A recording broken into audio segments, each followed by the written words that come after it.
How's it going, folks? Voodoo Stache here. I do a lot of work with people on helping to smooth out their gait, helping to get their movement patterns become more functional, and it's very common to see people having trouble finding their hamstrings, especially when we're thinking about the hamstring. Its origin is deep underneath here to the backside of that pelvis, coming all the way down back through here.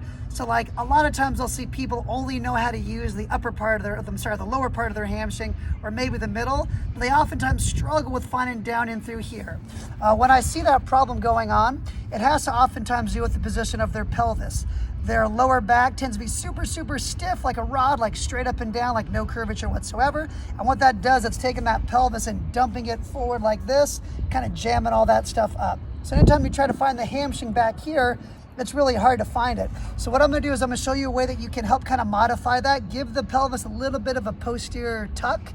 So we have an anterior tilt and a posterior tilt. It's a little posterior kind of tucking of the pelvis to help to open up that lower back, getting a little bit of rounding, like through the lumbar spine there down to the tailbone, even to the point where the tailbone is kind of curving up just a little bit. So we're in this 90-90 position breathing drill. This is like a PRI focus kind of drill, Postural Restoration Institute drill. Connor Harris has some things with this as well. So here's the thoughts I do on this. Number one, you got to think about the 3 points of contact: the ball, the big toe, the ball, the baby toe, and the heel. That's your triangle. You want to sense, not push, but you want to sense all three of those points on that wall. So that's step number one. The whole point of the wall is to replace the floor for you. Right now, your brain thinks you're standing in a squatted position. So that's your new floor. So it's very important that you're equal on all three of the points of the foot. From this position here, I'm going to show you what my hips are going to do. A lot of people, when they lie here and relax, their ribs are up and there's a hole underneath their lower back. Okay, so that would be like jamming up their lower back here and opening up, releasing all their abs. What we want to do is we want to learn to use our hamstrings to grab on the back of the pelvis and tuck that thing forward. So what I'm going to do is I'm going to sink my feet into the wall, again, sensing those pieces. And then once I'm there, I'm going to gently pull my heels down the wall without moving them, feeling this contraction happening down here. So watch my lower back. There's a gap in it right there between the ground and the floor. I'll over-exaggerate a bit. Deep breath in. I'm going to start pulling with my feet down, down, down. I'm going to start feeling my hamstrings engaged. The upper part of my hamstring down and through here. So I'm pulling, pulling, pulling, pulling. Notice my pelvis is tucking forward. My lower back is pressing into the floor. My tailbone is just barely curling up. So when I do this, I can feel deep down in here. If you feel like one side's working more than the other, you're going to want to very lightly shift or kind of sense a little bit more of that side as you pull down the wall to find those hamstrings.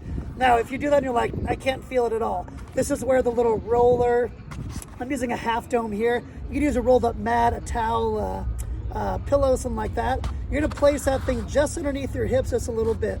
So I'm gonna kind of go just almost to the top of the tailbone a bit.